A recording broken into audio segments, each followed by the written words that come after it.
I chose Tilda Swinton for my Armature facial markings lab this week. You might know her from, let's see, if you've seen this movie, Constantine, or The Chronicles of Narnia. Let's see, she was also in Trainwreck, so she's got a few different looks there, but obviously that's not all she's been in, but she's been in quite a few movies. And this is me. I chose not to do the video in the corner here because of the way the rest of my slides are set up, so I went with a picture here. And you might be wondering why Tilda Swinton. I chose Tilda Swinton because she, in my opinion, has a very unique look, from like the shape of her face and the shape of her profile down to the very details of her face. Her face is, I guess, so like uniquely detailed to me that any photos, like professional photos that she has, you can very clearly see like the chiseled nature of her face. She's a great example of natural and acquired facial markings because of those pronounced features. So the shape of her face here, I went with diamond, and I chose this picture because it kind of highlights the diamond shape.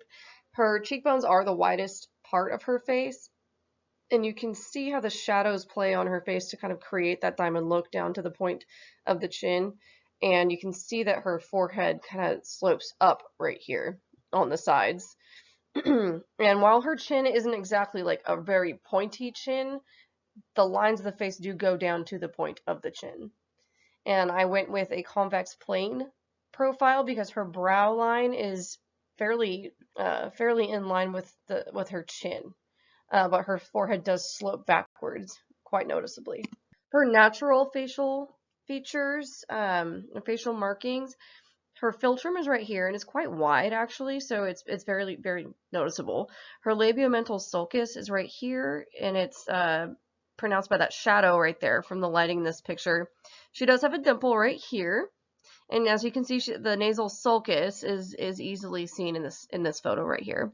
And while these photos, you know, they portray multiple of each facial marking, but I chose the most pronounced ones. So in this one, you can very clearly see her oblique pupibral sulcus here. Actually, you can see them on both sides, and her submental sulcus. And so while she doesn't have like a cleft chin like John Travolta, you can see that there is an indentation there. The angulus oris eminence is highlighted in this photo, and I chose this photo because the lighting is coming from the top, so it sort of, I guess, highlights the sulci and the eminences in her face here. So you can see the nasal labial folds on both sides in this photo. They're very, very identifiable. And the angulus oris sulcus here is right in the corner. And you can see that with the shadow and the lighting. Now for the acquired facial markings, again, most of these photos show multiple, but I went with the most pronounced ones, just, you know, for the purpose of this assignment. So here in this photo, you can see her ancillary sulci, and she's got one on each side. Her labial sulci, you can kind of see one in the corner here on this side of the mouth, but it's you know, it's quite dark. So I pointed to this one over here, where the underside of it has a shadow, and the cords of the neck are pronounced in this photo just above the Adam's apple. The nasolabial sulcus is very pronounced in this photo right here. And there's her dimple again. That's one of the natural facial markings. But the platysmal sulci, so one is highlighted here in the light and one has a shadow on this side. I like this photo, you know, mainly for this reason, because the shadows and the lighting just really bring out those creases. And here we've got the transverse frontal sulci. You can see one in this photo.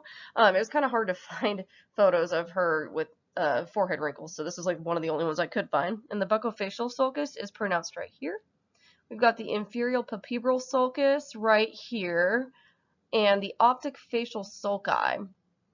And the superior pupibral sulcus is pronounced in this photo like very well on both sides.